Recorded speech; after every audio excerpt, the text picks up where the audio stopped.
Nakagawa, o que aconteceu com o Congresso Nacional? Era aquele discurso de que o Congresso quer levar adiante medidas de pacote fiscal para contenção de gastos, uma reforma tributária que seja justa. A gente tem visto um teto de palha, tem entrado tudo que é exceção, tem demorado para votar, os interesses do lobby têm sido preponderantes. Fernando Haddad virou basicamente um arauto diante desse Congresso Nacional da tentativa de economizar recursos.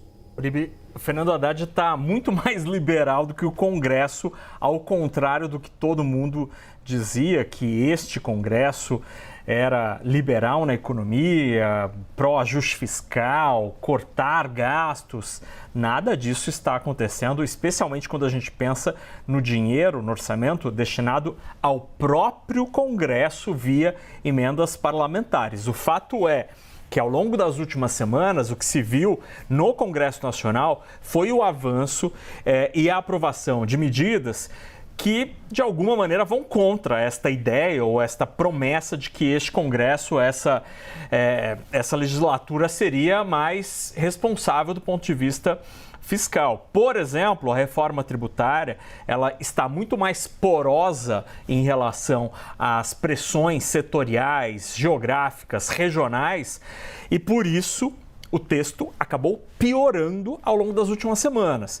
E o mercado financeiro, o mundo da economia, entende que este Congresso mais suscetível às pressões e muito egocêntrico no que diz respeito ao uso e destinação das emendas parlamentares pode enfraquecer, desidratar a pauta do governo, a pauta econômica, especialmente quando a gente pensa na agenda fiscal, no pacote fiscal apresentado pelo ministro Fernando Haddad. Por isso, esta semana é tão importante. A gente tem 3 grandes assuntos a serem resolvidos. A gente separou numa telinha esta pauta, esta trinca de assuntos que precisam ser tratados até a sexta-feira.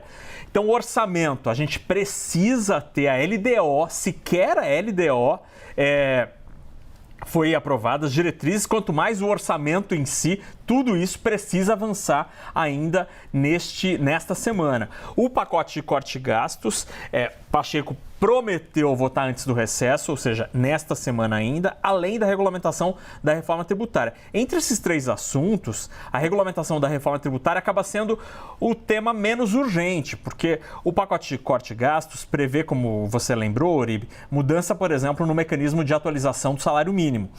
O Ministério da Fazenda já está indicando que, se por acaso não aprovarem isso até o fim do ano, se por acaso a gente tiver um avanço da agenda e um recesso atrasado, o governo vai editar uma medida provisória para tratar disso. Por quê? Porque o salário mínimo precisa ter um novo mecanismo até o último dia deste ano para que no ano que vem passe a vigorar esta regra. A agenda é longa, com assuntos muito importantes, e o Congresso precisa correr. Arthur Lira até disse que vai apertar o turbo para esta semana.